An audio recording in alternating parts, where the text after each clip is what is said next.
pour l'invitation. Je remercie l'université de Béjaïa de me recevoir aujourd'hui. Merci. Merci à vous d'être autant présents, c'est tout à mon honneur. Et sans trop tarder, on va directement commencer ensemble. On va essayer de se promener un peu en Algérie, faire une petite promenade architecturale.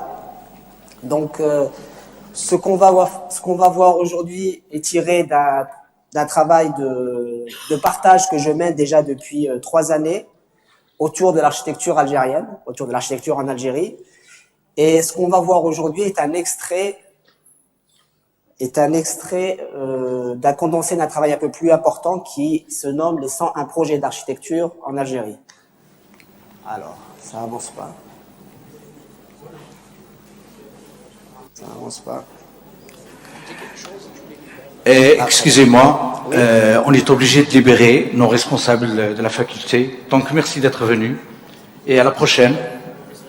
Et surtout, les deux responsables, monsieur le vice-recteur et le vice-doyen. Merci beaucoup. C'est la même. Au revoir.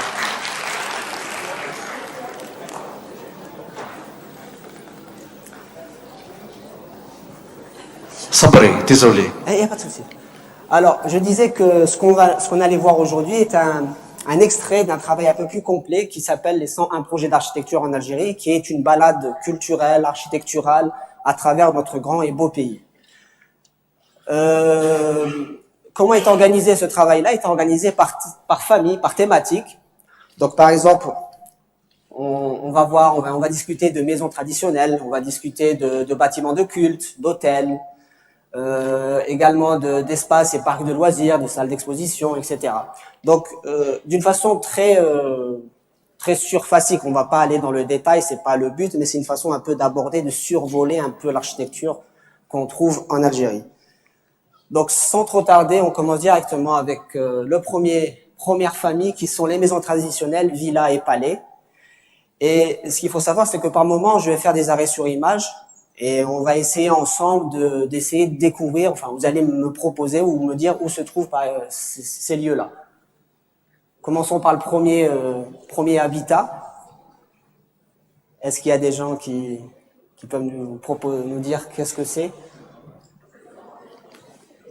Faut parler fort parce que j'entends pas. Une khayma, oui. Une khayma comment? C'est l'habitat Touareg. C'est une khayma, oui, mais c'est c'est l'habitat traditionnel Touareg qui se trouve sur une surface de 14 à 16 mètres carrés et qui est réalisé, en toile tendue faite à partir de peau de chèvre. Ils appellent ça en tamatchek le ehan. Donc elle est tendue sur des potelets en bois et c'est un habitat qui est nomade, donc qui est destiné à être déplié et déplacé en fonction des nomades, enfin en fonction des toilettes qui se déplacent d'une région à une autre. On passe à un autre type de maison traditionnelle. La maison de Ouedsouf, c'est la maison à coupole, c'est une maison qui est à cour. Mais c'est une maison aussi c'est une maison qui est réalisée traditionnellement à partir de la pierre de Lous, la rose de sable. Et la coupole par-dessus, elle a un rôle, en dehors de son rôle thermique, elle joue aussi un rôle pour que le sable comme c'est des régions qui ont beaucoup de vent de sable, c'est pour que le sable ne se tasse pas par-dessus. Donc elle joue aussi un rôle fonctionnel.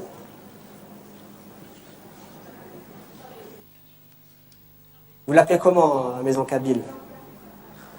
Akhan, voilà. Ses caractéristiques?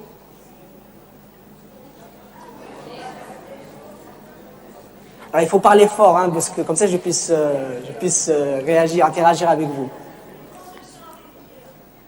C'est des maisons à pierre, des maisons de forme rectangulaire, perpendiculaires aux courbes de niveau, et c'est des maisons avec des toitures.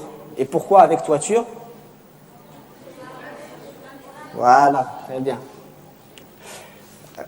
Mémorisez cette photo parce qu'on va aller après, on va parler un peu plus loin, on refera référence à cette photo-là. Donc mémorisez cette photo-là.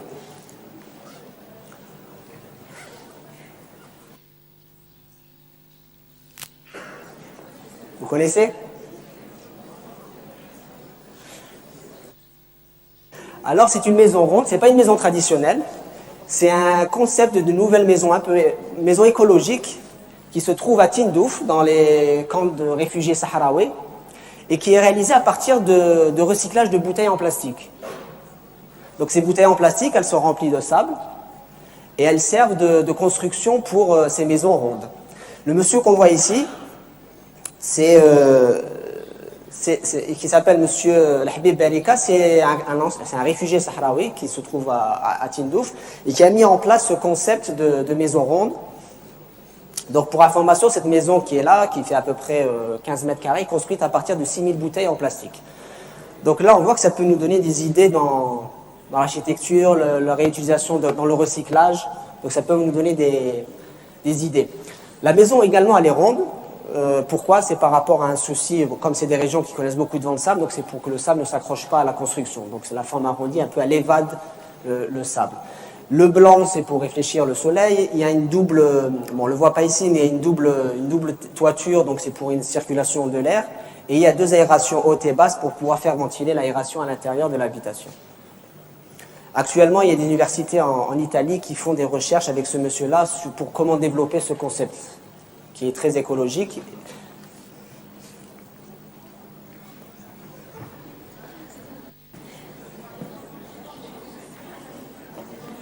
La maison contemporaine algérienne. Ses caractéristiques.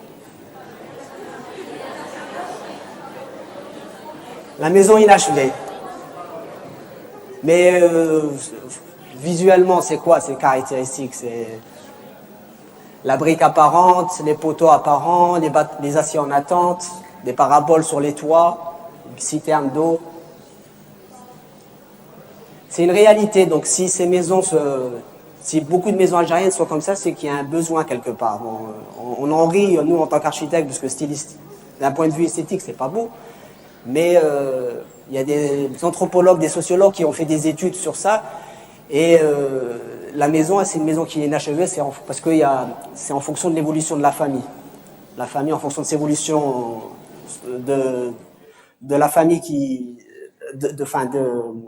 en fonction, si par exemple un enfant se marie, donc il construit un étage, ainsi de suite, et en fonction aussi des ressources économiques de la famille. Et ça, on le retrouve dans l'habitat traditionnel. Donc si on voyait tout à l'heure, par exemple, la maison Kaby ou la maison Oued Souf, c'est un module, et en fonction que la famille s'agrandit, l'enfant va construire une maison à côté, mais sur un plan horizontal. Sauf que là, ça se fait sur un plan vertical. Donc c'est pas prêt de changer, je pense. Mais vous, en tant qu'étudiant, en tant qu'architecte, on devrait se poser la question, pourquoi pas créer un concept algérien en se référant à ça, en analysant la réalité, et pourquoi pas développer un concept qui soit propre à nous, qui marie ces deux choses-là. Ça, c'est une maison à Alger, une maison contemporaine qui a été construite en 2006-2008 par l'architecte Alia Bengana. Et je vous disais tout à l'heure, souvenez-vous de la maison kabyle. Donc ici, l'architecte, elle a repris un peu des éléments de l'architecture kabyle, notamment avec le socle en pierre, de pierre sèche ici, qui vient de Kabylie. Et entre autres, également ici, avec les pissettes, ou avec ici par exemple les appliques en tuiles en terre cuite. L'architecte ici, elle a travaillé, c'est une maison en R+1 qui se trouve dans une orangerie en terrasse, et avec des palmiers en arrière-plan, qui sont des palmiers centenaires. Donc elle a voulu s'intégrer au site et mettre en valeur par exemple ici un palmier à travers l'escalier par une verrière. Elle a utilisé tout un système pour pouvoir récupérer les eaux de pluie, pour pouvoir arroser l'orangerie qui est juste à côté. Mais aussi, elle a utilisé des matériaux naturels, comme on voit ici, par exemple, pour la pergola, qui est recouverte de canis. Et elle a fait usage aussi de jarres kabyles. Elle a créé une atmosphère, une terrasse, une pergola qui est assez intéressante. Vous en pensez quoi? C'est pas beau? Et là, on fait un focus sur la pergola, ou sur la terrasse, sur la pergola, et pour vous citer d'autres exemples de pergola, par exemple. La pergola, c'est un espace à vivre, surtout en période estivale. Généralement, c'est en terrasse ou sur les toits. Là, on le voit par exemple sur une maison d'hôte à Territ, qui est recouverte ici de canis. Ici, c'est une école qui est un préau d'école. Donc, il y a toute une pergola par-dessus en métal. Ou plus bas, c'est pour un restaurant à Boussaada. Donc, vous voyez comment on peut comment on peut créer des espaces avec des matériaux différents, mais avec un usage agréable. Donc, ça peut vous servir dans vos conceptions, dans vos recherches. Là, on passe à une autre...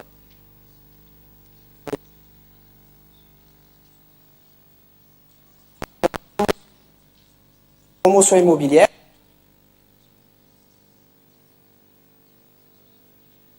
La Casbah d'Alger, ça se trouve à... Il y a à peu près 50 villas sur un terrain, je ne me rappelle plus très bien, de 3 hectares, je crois. Ça s'appelle la résidence Helios.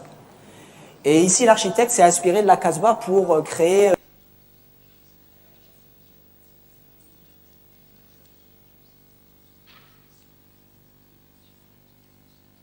Vous entendez là? Alors, ce qu'on voit ici... Il y a le son, d'accord, très bien. Donc là, ce qu'on voit, c'est que...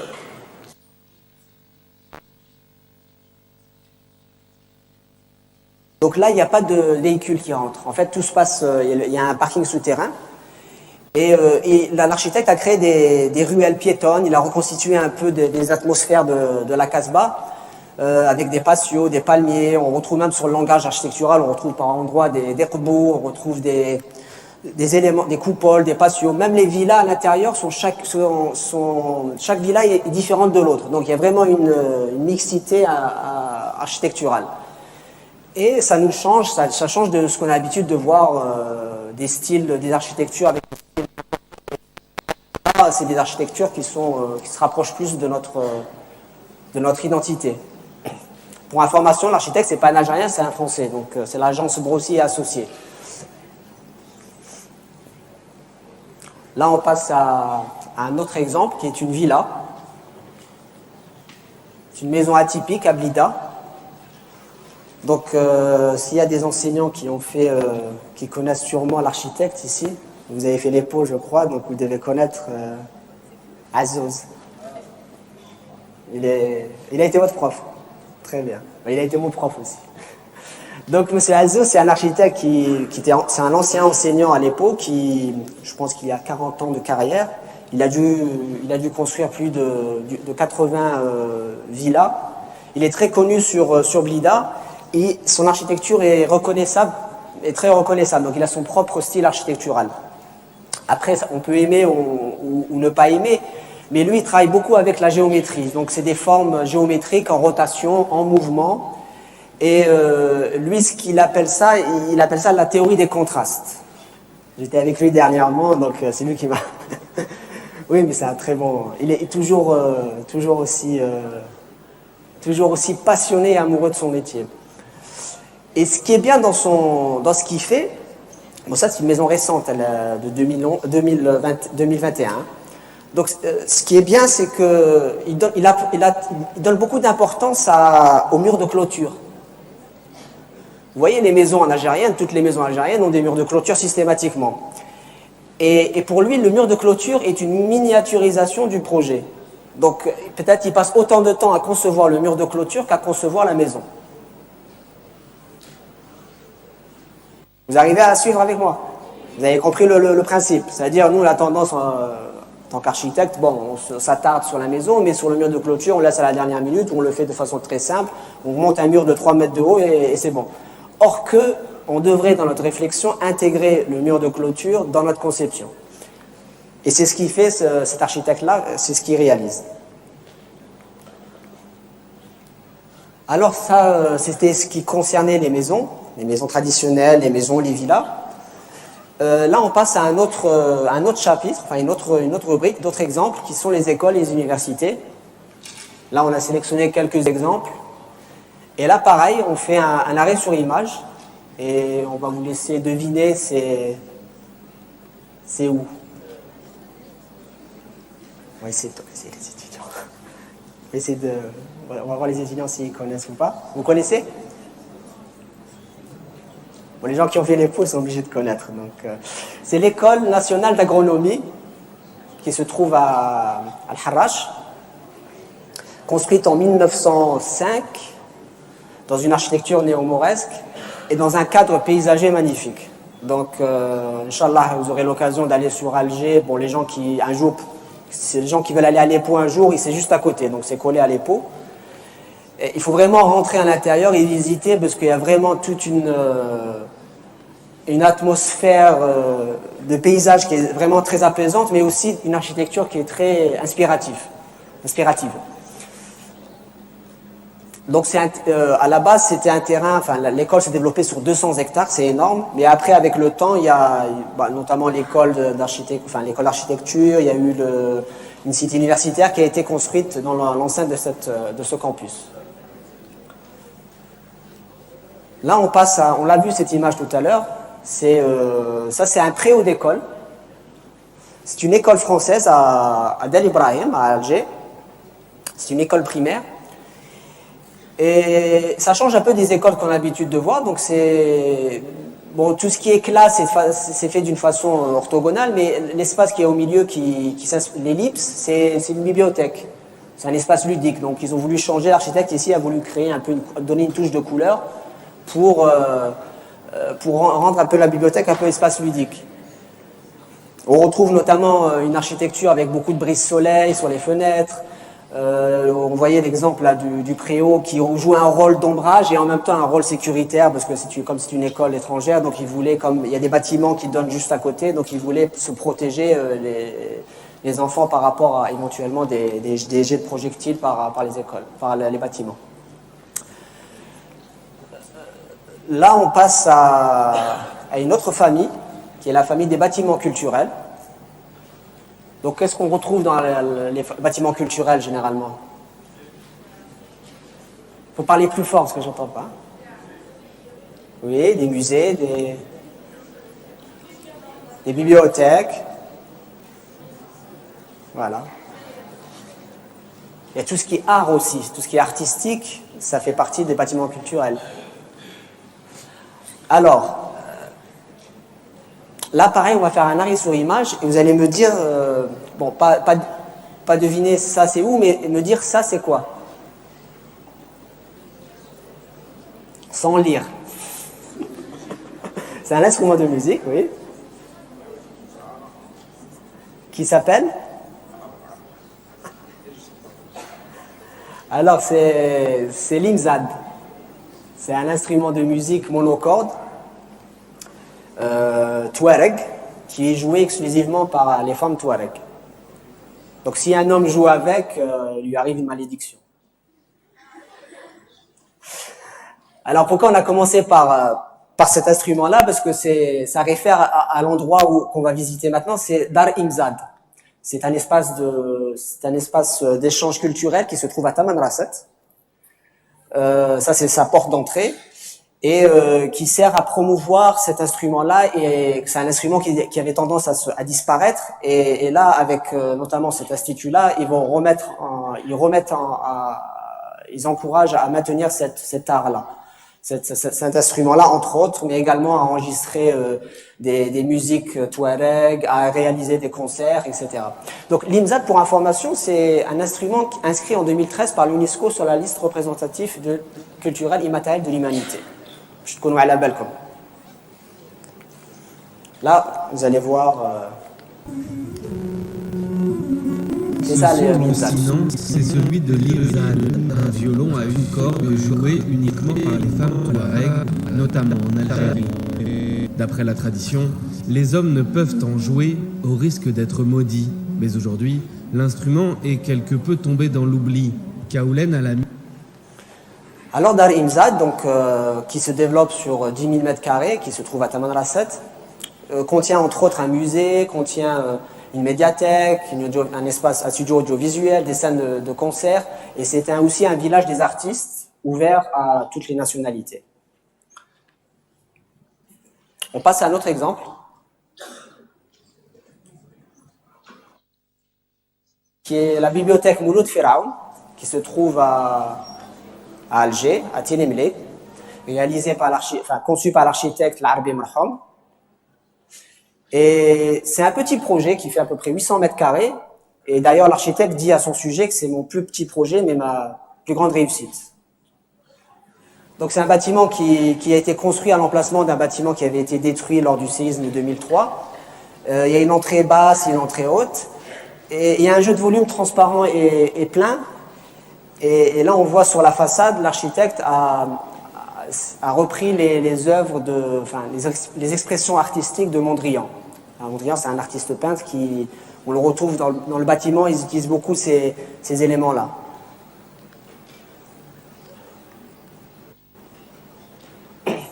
On passe à un autre bâtiment, et là, on va faire un arrêt sur image, et vous allez me dire, ça, c'est où?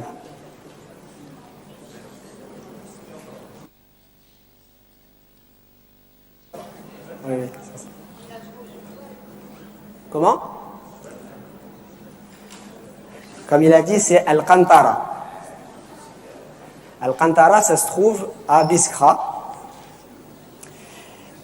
J'ai mis cette photo-là parce que vous voyez ce petit passage-là. Bon, pour les gens qui ont été à Al-Qantara, en venant de Betna par exemple et en allant vers Biskra ou en venant de Biskra en allant vers Betna, il y a toute une chaîne montagneuse qui se dresse dans le paysage, une chaîne rocheuse, comme un mur. Et il y a un seul passage qui est ici. Le seul passage pour pouvoir traverser cette chaîne montagneuse, c'est ce qu'on appelle Al-Qantara. Et dans ce paysage-là, on retrouve ce petit bâtiment. Il fait à peu près 24 mètres carrés. Qui est le plus petit bureau de poste en Algérie, construit en 1937. Il est toujours en activité, la poste est toujours en fonction. Vous trouvez ça comment? C'est beau? C'est mignon. Ça s'intègre. C'est beau, c'est mignon, ça nous parle, ça s'intègre bien, en dehors de la couleur, en dehors du jaune et bleu. Donc c'est un bâtiment qui a été construit en 1937, ça a toujours été une poste, et c'est toujours en activité, tant mieux. Bon, en blanc c'était mieux, donc c'est mieux qu'en jaune. Et c'est l'un des rares bureaux de poste qui a été illustré dans un timbre, en 1975, et dessiné par l'artiste Béchir Yelles. Vous connaissez Béchir Yelles? C'est un artiste. Béchir Yelles, c'est un artiste qui à l'origine, c'est lui qui a conçu la forme d'Al-Maqam Shahid. Et c'est aussi lui il a fait beaucoup de choses. Il est aussi à l'origine de l'esthétique du palais de la culture Mufti Zakaria.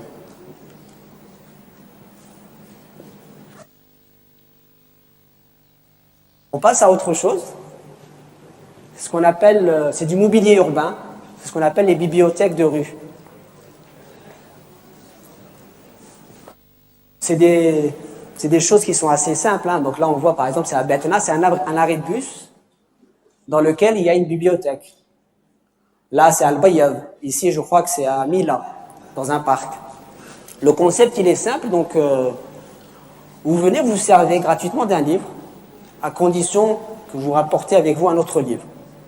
Donc, c'est une façon d'inciter les gens à lire. Et, alhamdoulilah, quand on voit on dit que les Algériens ne lisent pas, mais c'est fou. Quand on va à la foire du livre à Alger, je crois que c'est l'événement qui attire le plus de monde de toutes les foires.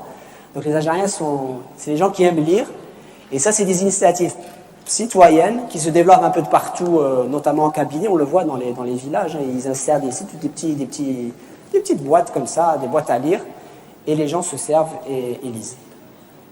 Donc là, ça a été fait par des associations, mais ça peut être très bien imaginé par un architecte. Donc pourquoi je vous montre ces photos-là, c'est que il faut savoir que l'architecte doit être capable de concevoir de la fourchette à la ville.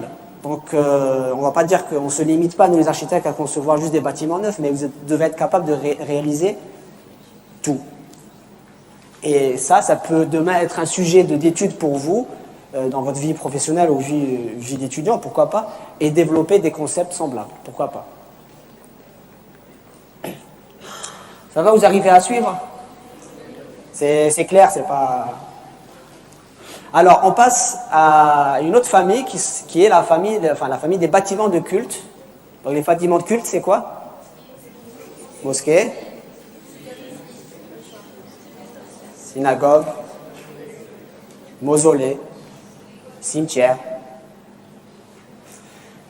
Et là, on va parler d'une mosquée ou d'une église, je ne sais pas, qui se trouve là. À votre avis, c'est quoi? C'est une mosquée ou une église? Une mosquée. Et à l'origine, selon vous, c'était une mosquée ou une église? Une église? Eh bien non. Ça a toujours été une mosquée. Elle est récente, elle date de 1981. Elle a été inaugurée en 81. Mais c'est pas une mosquée comme on a l'habitude de voir. C'est différent, ça change. Là, l'architecte, il s'est inspiré des motifs berbères. Moi, je ne sais pas lire le berbère, mais je ne sais pas si ça, dans l'alphabet berbère, ça veut dire quelque chose. Mais normalement, ça renvoie à tout ce qui est feuilles de palmier. Donc l'architecte, il a proposé avec tout ça dans sa conception. On retrouve tous ces détails qui sont repris notamment ici, par exemple, dans les arcades d'entrée. Vous voyez, par exemple, ici, dans le portant de l'éclairage. À l'intérieur, on va le voir dans les... Enfin, j'ai pas la photo, mais à l'intérieur, même dans les chapiteaux, dans le mihrab de la mosquée, il a repris ces éléments-là. Les coupoles ne sont pas rondes, enfin, ne sont pas en sphériques, mais elles sont pyramidales, avec un éclairage zénital. Le minaret, il est orienté ouest. Et on retrouve même par un moment, on retrouve des éléments de l'architecture subsaharienne. Enfin, la mosquée de Djenné, entre autres, avec les petits piquets métalliques, là. Et donc, c'est un exercice c'est un exercice qui est très intéressant, qui a été une étude qui a été faite par cet architecte-là. C'est un architecte qui a osé. Moi, je trouve que c'est un architecte qui a osé changer un peu les codes des mosquées qu'on a l'habitude de voir. Et selon vous, vous savez qui est cet architecte? Abdelrahman Bouchama. Abdelrahman Bouchama, vous connaissez ou pas? Abdelrahman Bouchama, c'est un grand architecte algérien. Je crois que c'était le premier architecte algérien après l'indépendance. L'architecte qui a réalisé beaucoup en Algérie, notamment l'université de Kharrouba, l'université islamique de Kharrouba. Il a fait plusieurs mosquées également, notamment la mosquée Kawthar à Blida, la mosquée à Le Biar de Kennedy. Mais aussi, il a construit beaucoup de... Il a fait également l'ambassade du Brésil, la villa, qu'on appelle ça, la villa Théard. Mais aussi, en France, de Lyon, d'Iran, je ne sais pas, mais du Brésil, c'est lui. L'ambassade du Brésil, la villa Théard, c'est lui qui l'a réalisée. Et également, il a fait plein d'instituts islamiques dans toute l'Algérie. Après, avec le temps, ils ont été transformés en lycées. Donc, je ne sais pas à Béjaïa est-ce qu'il y en a, mais en tout cas, dans toutes les villes, il y a des instituts islamiques qui sont devenus des lycées par après. Et donc, il s'est aventuré dans une nouvelle architecture pour les mosquées. Là, on passe à autre chose. Donc, c'est pas en Algérie, c'est en France, sur le bassin d'Arcachon, et c'est la chapelle de la villa algérienne. Ça s'appelle comme ça, la villa algérienne en Aquitaine. Et là, le propriétaire, qui était un Français qui a vécu en Algérie, quand il s'est installé là-bas, il a voulu réaliser une chapelle, mais en utilisant une architecture néo-mauresque, en fonction par rapport à ses aspirations qu'il a eues quand il vivait en Algérie. Donc on retrouve par exemple ici à l'entrée un arc polylobé avec le croissant islamique, avec notamment ici écrit, on le voit pas très bien, mais c'est écrit Marhaban Bekom. C'est une église, hein, c'est une chapelle. À l'intérieur, ça change des chapelles austères qu'on connaît, mais là on voit c'est baigné de lumière, c'est la boiserie en bois, avec des faïences colorées. Donc là, on voit comment l'architecture peut également s'exporter. Bon, elle s'est exportée en Europe pendant la période orientaliste, je pense.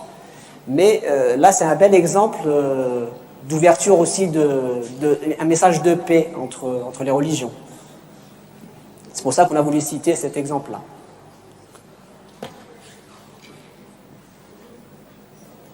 C'est C'est quoi? C'est les mausolées, les zawaya, les marabouts. Il y en a de partout. Quand on sillonne l'Algérie, on les trouve de partout, du nord au sud, d'est en ouest. Là, par exemple, c'est à Bachar, là, c'est à Blida. Généralement, c'est des bâtiments carrés, à plan carré, avec surmonté d'une coupole blanche. Et à l'intérieur, il y a un saint qui est enterré à l'intérieur. On l'appelle Sidi. Et jusqu'à présent, certaines personnes continuent à vénérer ces saints-là. Et ces bâtiments ont inspiré beaucoup les orientalistes, les peintres orientalistes. Donc, ils ont beaucoup peint dessus parce que ça leur permettait, je ne sais pas, c'était dans leur pensée, ça les inspirait beaucoup. On continue. Et là, c'est quoi? C'est un cimetière. Ça change des cimetières qu'on connaît. C'est un cimetière musulman, bien sûr. Hein. C'est un cimetière qui a été conçu par un artiste qui s'appelle Rachid Qureshi, un artiste algérien, qui est très connu également. Et ça se situe dans le château d'Amboise. On appelle ça les Jardins d'Orient, dans le château royal d'Amboise, en France. C'est une attraction, depuis que ce cimetière a été mis en valeur, c'est une attraction touristique énorme. Et là, on a mis la photo de l'émir Abdelkader, parce que dans l'histoire, il faut savoir que l'émir Abdelkader a été exilé dans ce château-là, entre 1848 et 1852. Et pendant son incarcération sur place, pendant son exil, il y a eu 25 membres de sa suite et de sa famille qui sont décédés sur place, qui ont été enterrés sur place. Jusqu'à dernièrement, le cimetière était, bon, pas dire qu'il était à l'abandon, mais il n'était pas mis en valeur. Et l'artiste Rachid Qureshi dernièrement, en 2018, je crois, il a remis en valeur.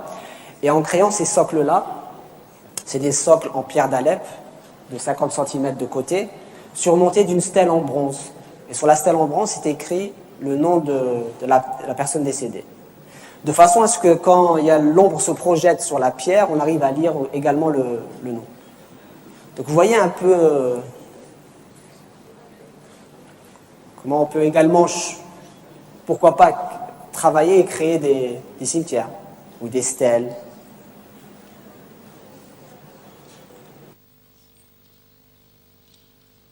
Là, là on passe à tout ce qui est hôtel.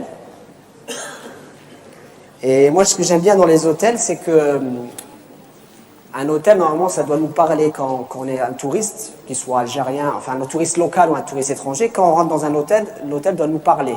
C'est-à-dire, on doit être imprégné de la culture, de la région dans laquelle on se trouve. Donc c'est pour ça que là, on va parler de ce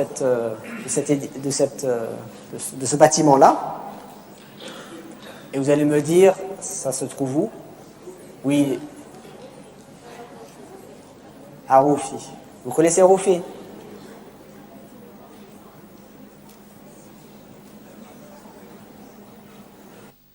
L'Algérie, c'est grand, donc il y a beaucoup de choses à connaître et à découvrir.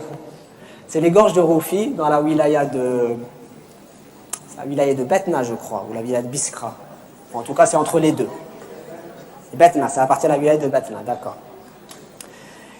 Et dans les gorges de Roufi, on retrouve ce vieux bâtiment-là, qui est à l'abandon malheureusement, incrusté dans la roche, qui était à l'époque, jusqu'en 1956, je crois, qui était un hôtel qui appartenait à la chaîne transatlantique, la chaîne d'hôtels transatlantique. Alors c'était un hôtel qui a été construit en 1902, qui comptait 14 chambres. Et il y avait un restaurant, un restaurant, je crois, et juste les chambres qui donnaient directement sur les canyons, sur le canyon de Roufi. Vous allez voir Roufi, vous allez comprendre c'est quoi. Et comme c'est un site montagneux, on n'y accédait pas par voiture à cet hôtel. On y accédait à dos d'âne. Donc on était vraiment immergé dans l'atmosphère.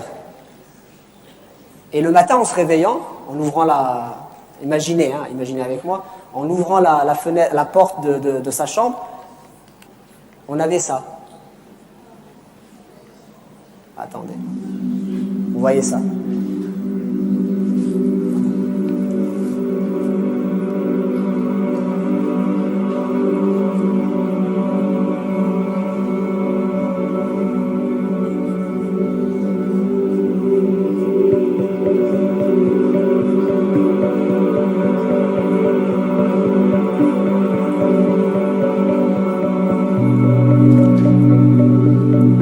appelle le canyon de Roufi.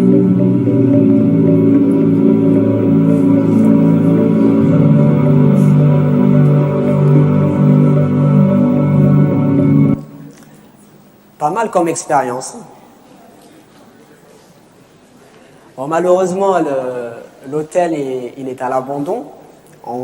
Parce que pendant la guerre d'Algérie, il y avait des officiers français qui séjournaient Tma et ça a été attaqué par les Moudjahidines. Mais malheureusement, après l'indépendance, il n'y a pas eu une restauration qui a été faite, une réouverture de l'hôtel. La chaîne transatlantique continue d'être présente en Algérie, notamment avec l'hôtel Kardada à Boussaada, qui était aussi partie de la chaîne transatlantique, et aussi l'hôtel Qaïd. Même, je crois que l'hôtel Saint-Georges, enfin non, je ne dis pas de bêtises, mais je crois que c'était aussi la chaîne transatlantique. Ça mérite d'être rénové ou restauré, je pense. Vous en pensez quoi? Voilà. Donc on va passer à un autre hôtel. Et là, l'hôtel El Boustan, je ne vais pas vous dire ça se situe où, mais vous allez me dire qui est l'architecte.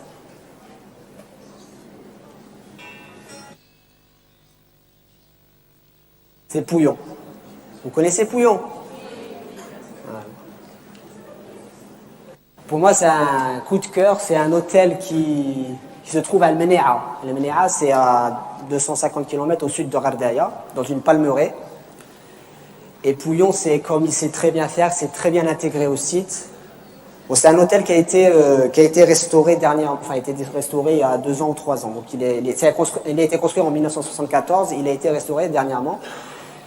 Et comme il sait très bien faire, Pouillon s'est intégré au site, un jeu de volume, ombre et lumière.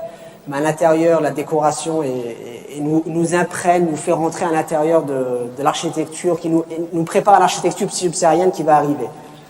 On le retrouve ici, par exemple, avec la coupole ici, qui s'inspire un peu il y a un tombeau à Timimoun qui est comme ça, il s'inspire aussi de la mosquée de Géné. Il y a plein de codes qui sont réutilisés, même dans les chambres ici, par exemple, on voit la déco, bien que ce soit une chambre contemporaine, mais il y a ce rappel à l'architecture, le style algérien. Notamment avec le Hanbal en tête de lit. C'est beau, hein? Là, on passe à un autre hôtel qui est récent.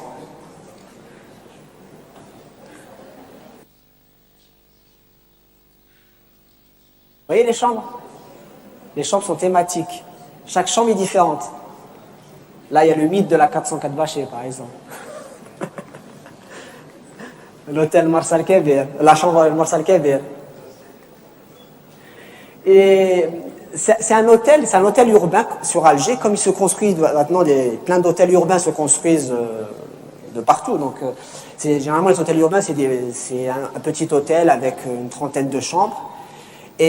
Sauf que là, la propriétaire, pour se démarquer de la concurrence, comme il y a beaucoup d'hôtels qui se construisent, elle a fait un focus sur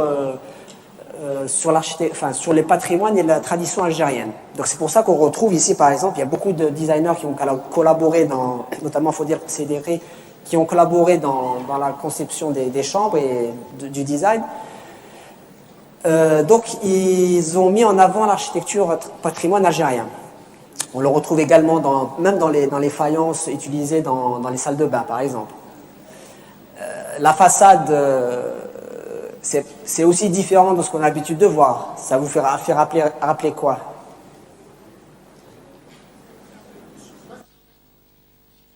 Oui, ça fait rappeler un peu le bastion 23, Alger, mais ça fait rappeler aussi il y a un peu du Gardaya dedans. Parce que c'est pas des arcs parfaits, là. On voit c'est des arcs un peu, voilà, comme s'ils étaient faits à la main. Donc là on voit le lobby à l'intérieur. Donc voilà, donc c'est une façon différente de réaliser des hôtels et en poussant la réflexion un peu plus loin et en s'inspirant de notre tradition. C'est quoi selon vous?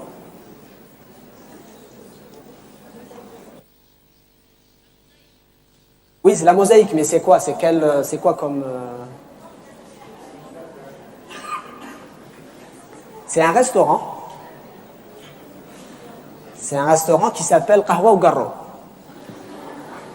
voyez, même le nom, il nous met en essence, quoi. C'est un, c'est un restaurant café dans lequel on sert on sert pas de, c'est pas, on sert des gâteaux algériens traditionnels et dans une ambiance café moderne. Donc voilà. Et ça se trouve à Montréal, au Canada. C'est pas en Algérie. Mais là, l'architecte, il s'est inspiré dans ces mosaïques qu'on retrouve dans le sol et dans les murs, il s'est inspiré de quoi? Des tapis berbères, voilà.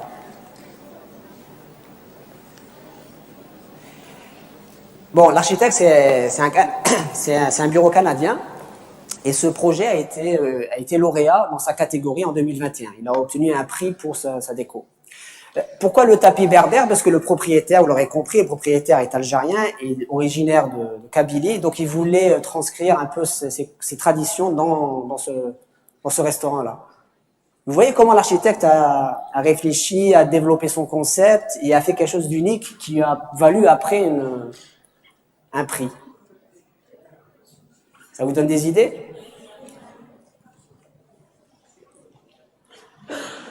Alors là, on passe à une autre famille, c'est la famille des bâtiments de santé. Les bâtiments de santé, c'est quoi? Les hôpitaux, les cliniques, voilà.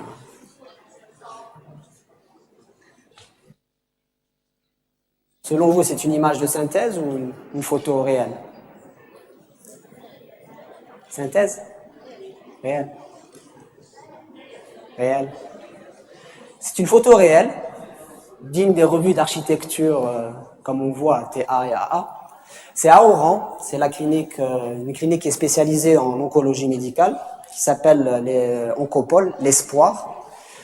D'ailleurs, le blanc immaculé qu'on retrouve un peu de partout dans cette clinique-là, c'est par rapport un peu au nom qu'il lui a donné, donc l'espoir, comme c'est une maladie lourde, être atteint d'un cancer, donc c'est l'architecte a travaillé tout en blanc pour donner un peu d'espoir aux gens qui viennent se soigner. C'est une agence espagnole qui a fait les études. Et pareil, donc c'est un projet qui a obtenu un prix en 2021 en IF Design pour ce projet. Donc là, il y a une petite vidéo juste un peu pour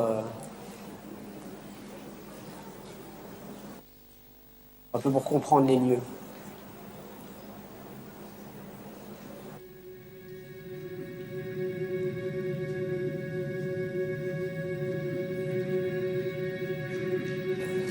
Bon, la clinique, elle est organisée autour d'une cour, d'un patio.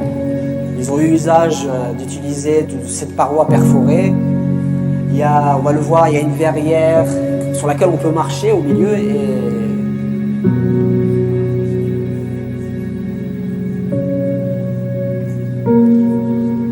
Vous voyez la verrière, le patio?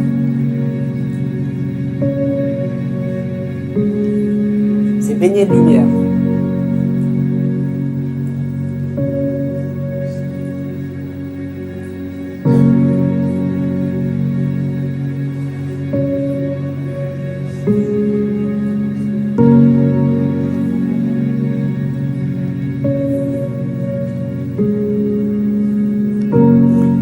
Elle est longue, donc vous pouvez la voir sur YouTube. Hein, donc.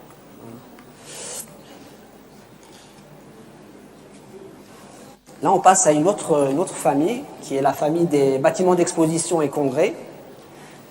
Et là, pareillement que les hôtels, moi, ce que j'aime bien dans les bâtiments d'exposition, les foires, etc., c'est que, surtout quand une exposition se fait à l'étranger, par exemple, c'est un peu véhiculer l'image du pays qui est invité dans cette exposition. Donc, si l'Algérie expose, par exemple, Fil Kharj, il faut pouvoir apporter un peu d'Algérie sur place. Ou si l'Italie expose en Algérie, il faudrait qu'on retrouve un peu d'Italie en Algérie.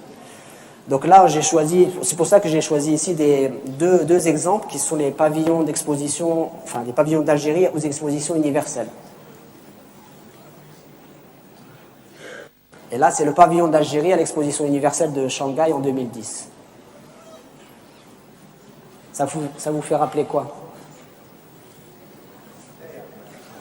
Rabdaya et aussi la Casbah. Alors à l'intérieur, bon, pour savoir, les pavillons d'exposition dans les expositions universelles, c'est des pavillons qui... Bon, l'exposition universelle, c'est des événements qui durent 6 mois généralement. Au bout de cette exposition, les bâtiments sont démantelés, donc ils sont déposés. Et donc à l'intérieur de ce bâtiment-là, qui a quand même reçu 3 millions de visiteurs en l'espace de l'exposition, on retrouvait des ruelles, des dédales, un peu comme des dédales de la Casbah dans lesquels on faisait des haltes et on pouvait un peu, pour les gens qui étaient à Shanghai, qui connaissaient pas l'Algérie, ça leur permettait de découvrir le pays. Et actuellement, il y a, actuellement, il y a l'exposition universelle de Dubaï qui se réalise. Il y a un pavillon algérien également. Vous pouvez faire des recherches et voir comment est fait ce pavillon-là. Là, on passe toujours dans l'exposition universelle. C'est l'exposition universelle de Paris en 1889. Et ça, c'est le pavillon d'Algérie, à l'époque. Ça vous fait rappeler quoi? Oui, ça fait rappeler une mosquée. Donc, en 1889, les gens ne connaissaient pas l'Algérie. C'était, je pense, c'est la première fois que l'Algérie participait à une exposition. Bon, 1889, c'est l'année où la Tour Eiffel a été réalisée. On a la balle comme dans l'exposition de Paris. La Tour Eiffel, elle a été destinée à être déposée, mais après, elle est restée. Et donc, dans ce pavillon-là, bon, l'architecte, c'était Balu, c'est un architecte qui a beaucoup travaillé en Algérie. Et il s'est beaucoup inspiré. Alors, les gens qui connaissent un peu Alger, il y a Jama' al-Jdid, oui, mais surtout, Mourabitin, Sidi Abdelrahman. Sidi Abdelrahman. La coupole et le minaret également. Donc, comme il avait beaucoup repris les dessins de Sidi Abdelrahman, donc il a repris ces éléments-là. Ici, on retrouve la coupole, on retrouve le minaret, et le mihrab, c'est le mihrab de Jama' al-Jdid. À l'intérieur, on retrouvait 3 chambres, avec une chambre qui parlait du centre d'Alger, une chambre qui parlait de Constantine et une chambre qui parlait d'Oran. Également, ils avaient apporté avec eux des plantes venues d'Algérie pour pouvoir faire découvrir aux gens le paysage algérien. Et là, il y a la fameuse boisson algérienne tant aimée. C'est durant cette exposition que cette boisson a obtenu ses premières médailles d'or. Vous voyez dans la bouteille Gazouza Beda, il y a des médailles. Il y a une médaille, entre autres, il y a la médaille obtenue à l'exposition universelle de Paris en 1889. 1878, c'est l'année de création de Hamoud Boualem. Donc, on essaye de faire des fois des rapprochements entre ce qui a été fait. Là, on passe à une autre... vous arrivez à suivre, c'est bon? Non. On passe à une autre famille. C'est les bâtiments agricoles. Alors, là, il y a une vidéo.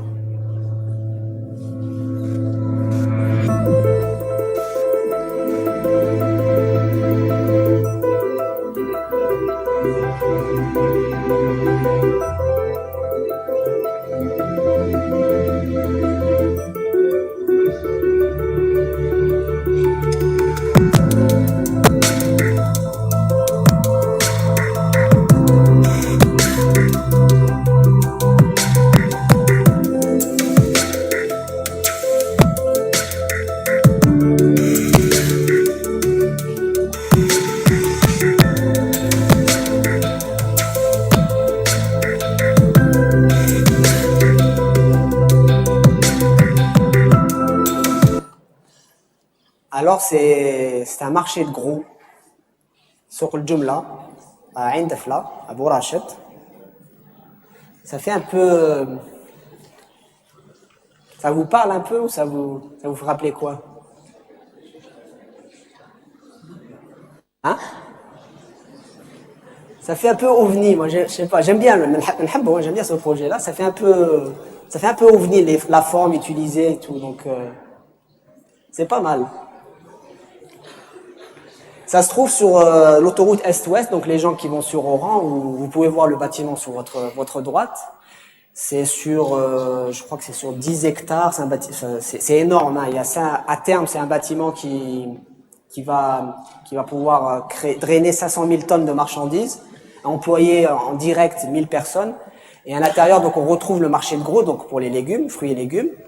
Et on retrouve également des locaux annexes, donc il y a notamment un hôtel, il y a des banques, voilà. Donc c'est à terme, c'est ce qui y aura. Le marché est rentré en exploitation, mais pas dans sa totalité.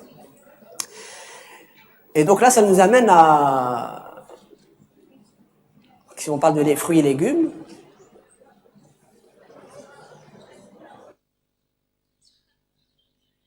une fois que on achète les légumes, les marchands achètent les légumes au marché de gros, ils vont les vendre où après? Sur la route. C'est un phénomène ambigu de l'économie algérienne. C'est gênant quand on les voit sur le bord de route et ça crée de la circulation, ça bloque, etc. Mais s'ils sont là, c'est pas pour rien, c'est qu'il y a un besoin. Comment? Un patrimoine immatériel, oui. Mais surtout un besoin. Surtout un besoin. S'ils sont là, c'est qu'il y a ce besoin-là. C'est que les gens ont besoin ils ont besoin de travailler. Bon, je pense pas que ça les arrange d'être en longueur de journée, rester dehors en plein soleil à respirer les gaz d'échappement. Mais s'ils sont là, c'est qu'à la râle, ils sont obligés de travailler et parce qu'il n'y a pas des lieux appropriés qui ont été créés pour pouvoir, notamment des marchés de proximité, pour pouvoir vendre leurs marchandises. Vous reconnaissez ces immeubles, ces bâtiments-là? Je ne sais pas s'ils ont construit sur Béjaïa ou pas. Ils ont construit ces bâtiments métal qui a construit sur toute l'Algérie, dans chaque commune, un marché de proximité. Ça a dû coûter très cher, mais faute d'études socio-économiques, les bâtiments n'ont peut-être pas été implantés au bon endroit ou leur gestion n'est pas bonne, ce qui fait que ces bâtiments sont abandonnés. C'est le cas ici également. Donc les bâtiments sont abandonnés. Alors, ce qui est bien, ce qu'on va voir après, c'est que parfois, on peut donner une seconde vie à ces bâtiments. Et là, c'est une salle de sport à Chlef qui a été réalisée dans un bâtiment. Vu que le bâtiment ne se louait pas, personne ne voulait aller vendre à l'intérieur des légumes, ils préféraient vendre à l'extérieur parce que c'était pas approprié, et ben la mairie a loué ça à une personne, enfin il y a une salle de sport qui est très connue, qui forme actuellement notamment l'élite pour les Jeux Olympiques d'Oran. Donc vous voyez comment on peut régénérer l'architecture dans des lieux qui ne sont pas forcément conçus pour au départ, faute d'études, ou parce que le temps a changé, et les transformer en autre chose. Ça vous donne des idées? Mais aussi on peut imaginer pour ces espaces-là, un peu structurer ces choses-là, et pourquoi pas créer des concepts pour pouvoir les abriter. C'est quelque chose un peu plus des bornes de vente en bord de route, pourquoi pas. Donc il y a des gens qui ont réfléchi sur ça. Vous en pensez quoi?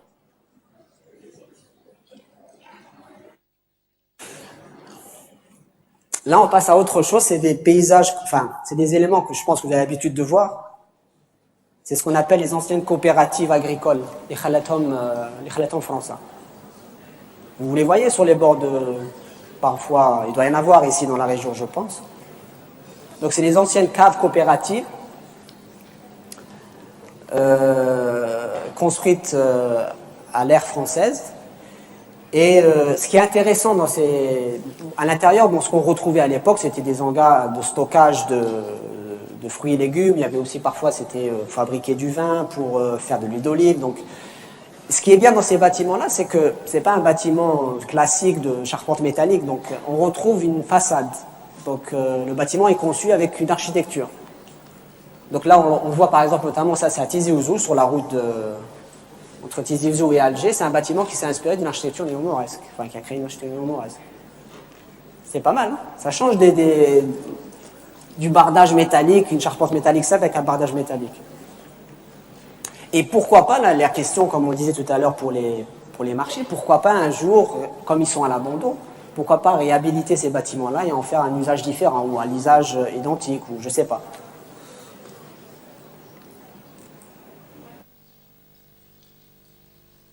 Là, on passe à une autre famille, les bâtiments industriels. Les bâtiments industriels, c'est quoi? Les usines, voilà. Ah, j'ai dû me tromper de photo, là. Ça doit se trouver normalement où, ça? C'est pas une usine. C'est quoi, selon vous?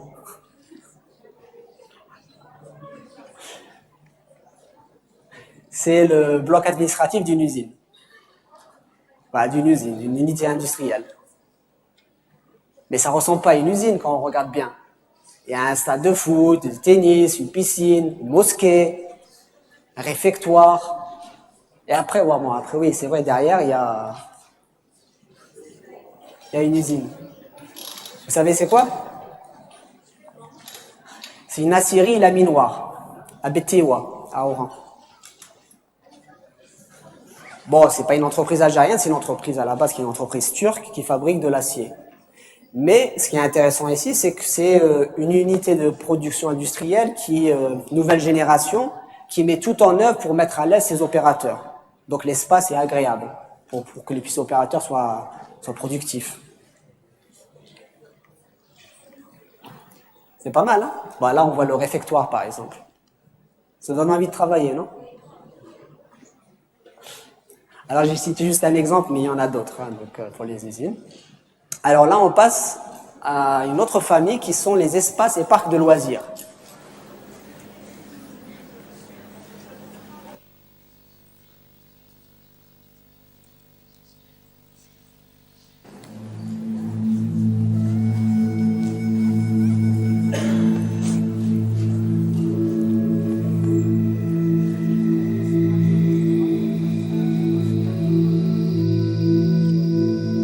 C'est quoi? Ibn Khaldoun avait compris si longtemps avant nous combien le temps de l'histoire fluctue. Dieu n'avait rien écrit, ni programmé. L'histoire n'est que le récit de ces créatures en train de sillonner des paysages C'est quoi selon vous? dangereux et magnifiques, au relief accidenté. D'abord granuleux, puis épuré comme un banc de sable qui avance dans un lit de mer, ou glisse le long de dunes, elles-mêmes nomades au sein de l'ergue. Leur immense paysage, où chaque fois qu'ils... C'est un parc aquatique. Les Ibans, vous connaissez? Biskra. On parle de Ibans, automatiquement c'est Biskra. Donc c'est un parc aquatique dans une palmeraie de 40 hectares, je crois. Bon, le parc aquatique, c'est qu'une partie du projet total. Parce que dans le projet total, il y aura également des hôtels, il y aura un centre commercial avec une architecture régionale et une cité du cinéma. Le parc aquatique a été dessiné par le paysagiste Kamel Wafi, qui est un paysagiste algérien qui réside en Allemagne, qui dernièrement a obtenu un prix, je crois. Donc, il y a à l'intérieur de ce parc aquatique, on retrouve, je crois que c'est l'un des plus grands parcs aquatiques d'Afrique, hein. Donc, on retrouve 32 toboggans, une rivière artificielle de 700 mètres de long. Et donc, ça se situe à Biskra. On voit ici avec la palmeraie. Et ça fait un peu effet féerique parce qu'on est dans une palmeraie, et on a toute cette eau-là, et ça, c'est vraiment un espace qui est très agréable.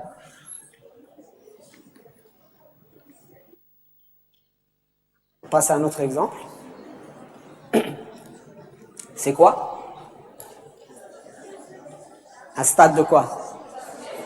Un stade de basketball. Décoré de façon artistique.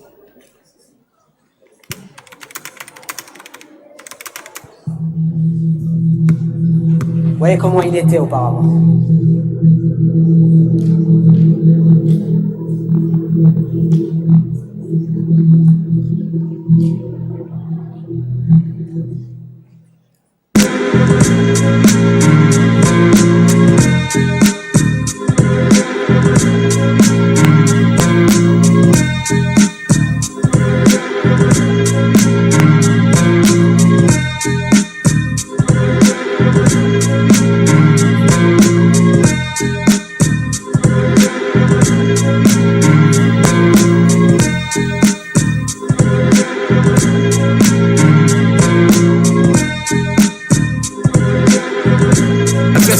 is what it is.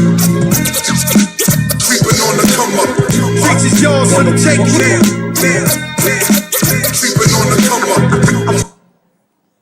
Vous aimez? Vous voyez comment il a... L'artiste, c'est Snek. C'est un artiste algérien qui est quand même connu. Hein, qui est connu par la calligraphie. Lui, il fait beaucoup d'art, street art.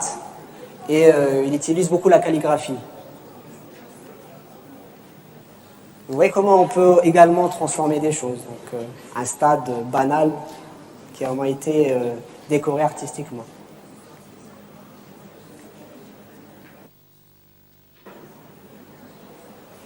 Là, ça nous amène à parler du street art, l'art de rue. Là, c'est écrit Algéria, Alegría. Alegría, c'est la joie en espagnol. Et là, ça, c'est sur à l'Institut Cervantes à Alger, l'Institut espagnol. Et là, c'est un travail. Là, c'est fait par des milliers, par des centaines de personnes qui chacun est venu dessiner avec ses mains sur le mur. Eux, ils ont juste fait l'entourage de Alegría et après chacun est venu faire son cocktail d'art. Et là, de plus en plus, on retrouve le street art dans nos villes pour, par exemple, ici, habiller un pignon d'immeuble. Ou, bon, ça, on le connaît, c'est les escaliers. Ou là, c'est à Soukaras, par exemple, les escaliers, comment ils ont été décorés.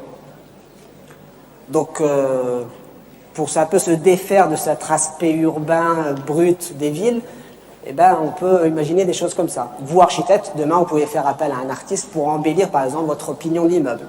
Quand vous avez un pignon sur 10 étages, une façade aveugle, pourquoi pas, au lieu de le laisser tout blanc comme ça, ben là, on le voit, pourquoi pas faire quelque chose d'intéressant. Et là, notamment, c'est quelque chose qui nous renvoie un peu à l'Algérie. Ça vous donne des idées?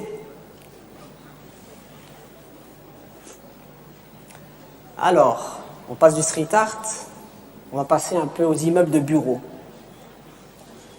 Vous savez, c'est quoi les immeubles de bureaux? Bon, l'immeuble de bureau, c'est bien, on travaille et on repart, c'est tout. Or que maintenant, les nouvelles générations de bureaux, c'est à l'image de YouTube, des bureaux YouTube et des images de Google, c'est des bureaux dans lesquels on vient, bon, on va pas parler de celui-là pour l'instant, mais on va parler plutôt de cet exemple-là. C'est des immeubles, enfin, des bureaux dans lesquels on vient, on doit se sentir aussi bien dans l'espace de travail, mais aussi bien à la maison. Encore plus avec ce qui se passe avec le Covid et tout, donc on doit vraiment se sentir dans une atmosphère décontractée. Et donc là, on cite cet exemple-là, donc c'est des bureaux d'une agence audiovisuelle sur Alger. On ne sait pas si on est dans un salon ou si on est dans un bureau.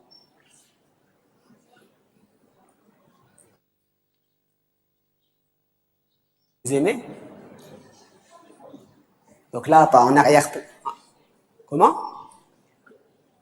En arrière-plan, on retrouve les bureaux en open space, il y a des box de travail individuels, il y a des phone booths, mais aussi il y a des petits espaces informels comme ça pour se sentir un peu décontracté.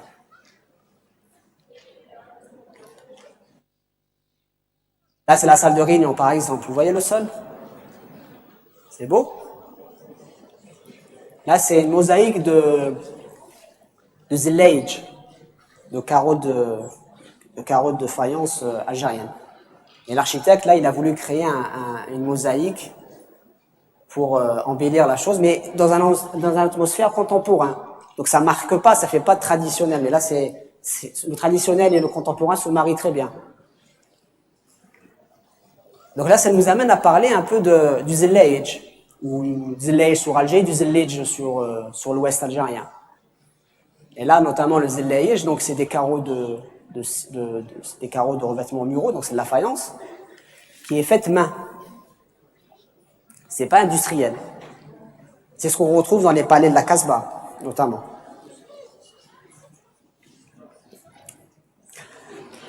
Bon, à l'origine, dans les palais de la Casbah, quand ça a été construit, ces carreaux étaient importés, bien sûr. Ils étaient importés d'Andalousie, ils étaient importés même de Suède, de Norvège.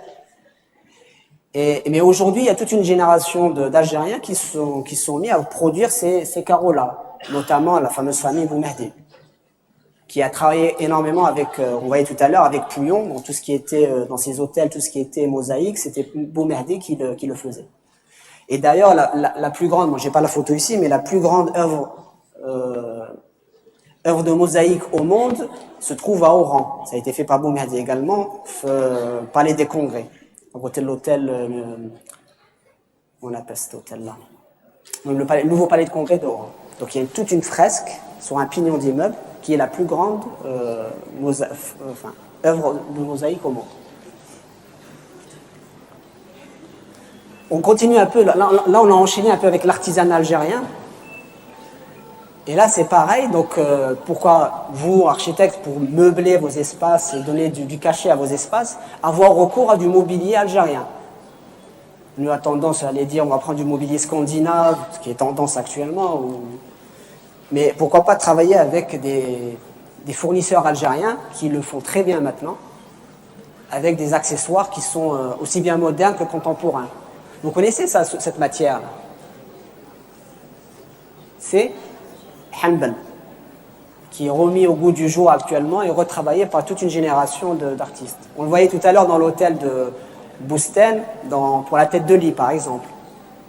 Là on retrouve de la vannerie comme table basse, des poufs, etc. Donc ça, marié dans un espace contemporain, ça rend quelque chose de très, très agréable. Vous aimez?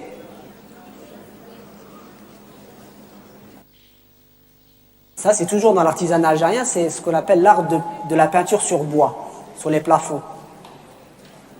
Et pour l'histoire, c'est qu'on le retrouvait surtout à Constantine, dans les palais de Constantine et d'Alger, où les Dey auparavant apportaient du cèdre de Kabylie et peignaient leurs plafonds avec ces espaces-là. Enfin, ils peignaient les plafonds comme ça, par exemple.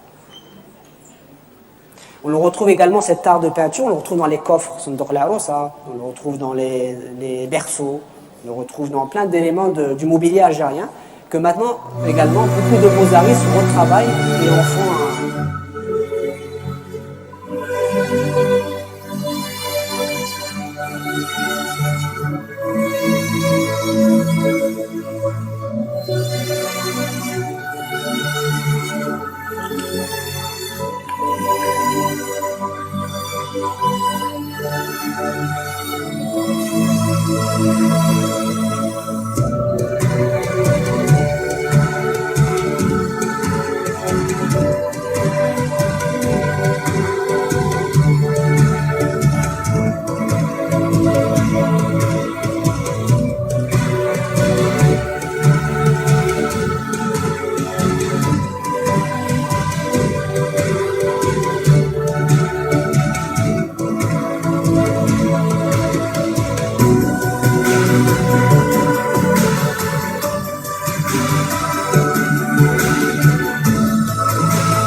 Alors là, le jeune, il est en train de restaurer un coffre kabyle. Et ces coffres-là, nous, on n'y prête pas attention, les Algériens, nos grands-parents, etc. Mais il y a des étrangers, ils viennent et les achètent à prix bas, et les restaurent et les vendent à prix haut. Parce qu'on n'a pas su les mettre en valeur. Pareillement pour les jarres, pareillement pour le Hanbal, on le voyait tout à l'heure. On avait tous du Hanbal à la maison, on ne le voulait plus, personne n'en voulait. Et maintenant, ça se vend à prix d'or pour être restauré. Les ouvrages d'art, vous savez c'est quoi les ouvrages d'art? Les ponts, les barrages, les phares, tout ça c'est ce qui est ouvrage d'art. Et il y en a beaucoup en Algérie, mais nous on va parler de ça. Vous savez c'est quoi? Les blocos.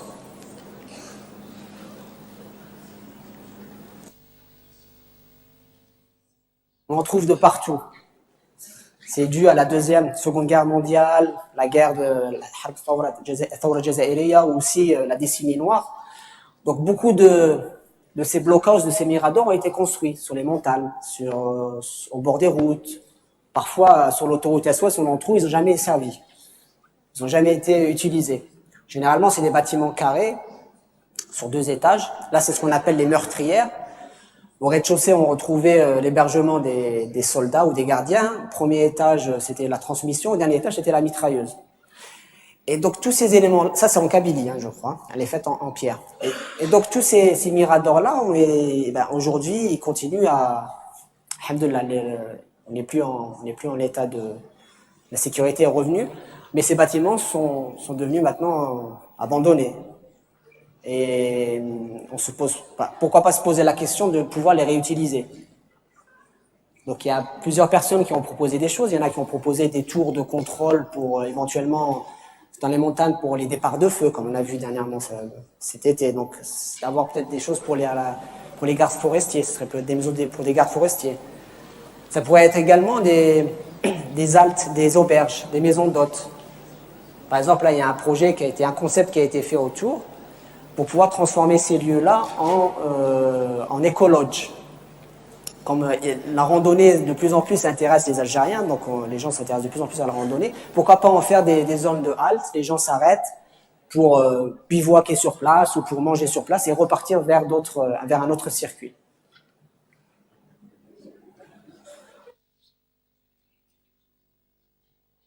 Alors là, on va parler d'un barrage d'eau, qui se trouve à Brézina. Vous connaissez Brézina? Bon, déjà, le paysage, c'est un paysage lunaire. Donc Brézina, c'est un... Je vous laisse voir la vidéo, vous allez comprendre c'est quoi.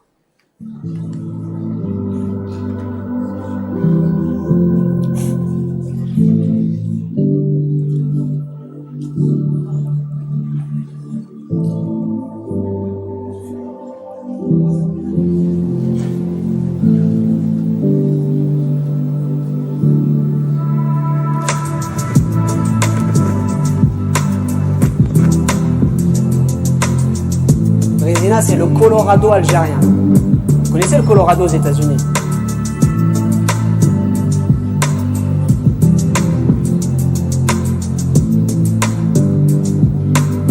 C'est dans la wilaya de Bayern.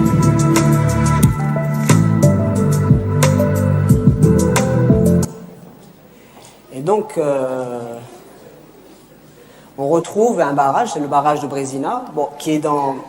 Il n'y a rien de particulier dans ce barrage, sauf c'est le paysage qui est magnifique. Donc on le voit ici, ce paysage lunaire. On est dans le sud, enfin on n'est pas dans le Bayern, c'est pas tout à fait le sud, mais quand même on est déjà bien avancé dans le sud. Mais ce paysage-là digne des films hollywoodiens, les films de western, et avoir ce point d'eau ici pour irriguer la palmeraie de Brézina, pour moi je pense que c'est un très bel exemple à...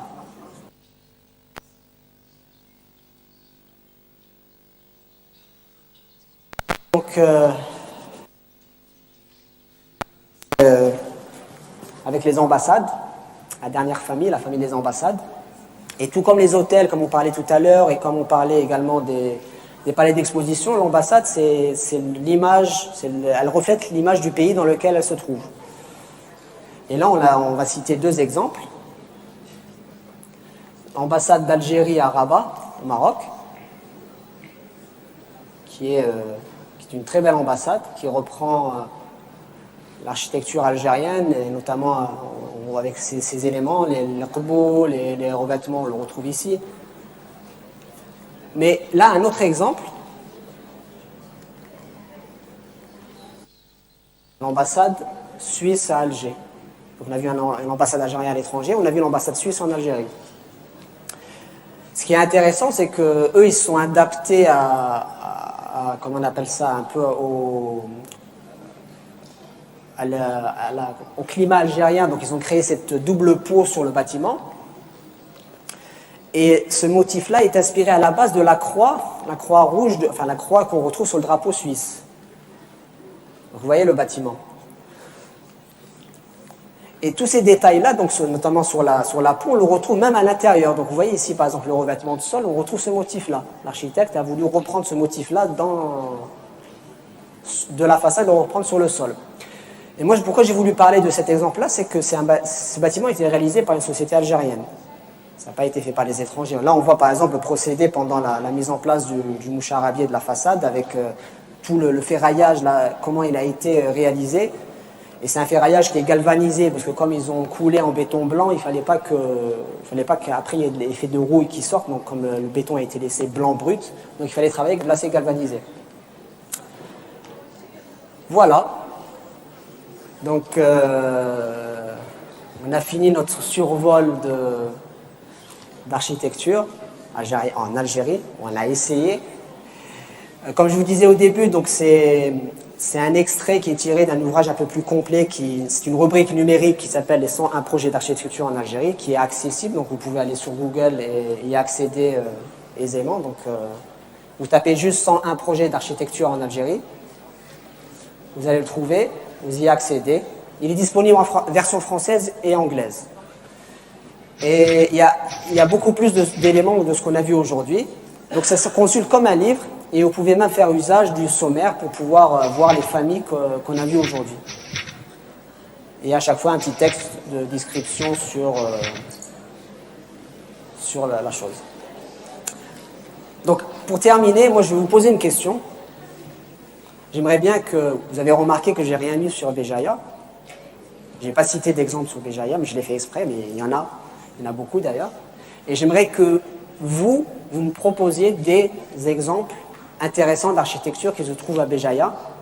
Ne parlez pas des choses qui sont connues, hein, c'est pas le but, puisque là, je ne sais pas si vous l'avez remarqué, on a essayé de parler de choses qui ne sont pas connues, enfin essayé, ou du moins pas assez connues. C'était de mettre en lumière certains exemples. C'est pour ça qu'on a fait ce travail-là. Donc c'est à vous maintenant de me proposer des exemples, des architectures authentiques, singulières, qui se trouvent dans votre ville, que ce soit à Béjaïa ou les alentours. Et je vais prendre note. Les phares. Oui.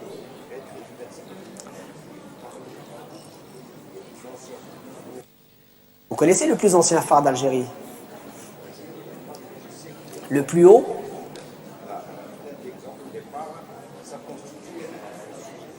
Très intéressant, oui. Tout à fait. Le phare de Cap Carbon, c'est le phare le plus haut du monde, je crois. Voilà. Très bien. Très bien. Une histoire, voilà. Très bien. C'est très intéressant. Oui. Merci. Alors, les? Oui. Comme sur Béjaïa, par exemple. Là. Il y en a 5. 7. D'accord. D'autres exemples?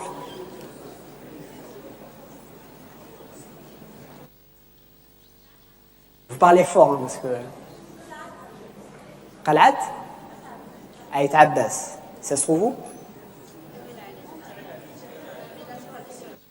Ok, très bien. Oui? J'ai terminé, donc... Ok.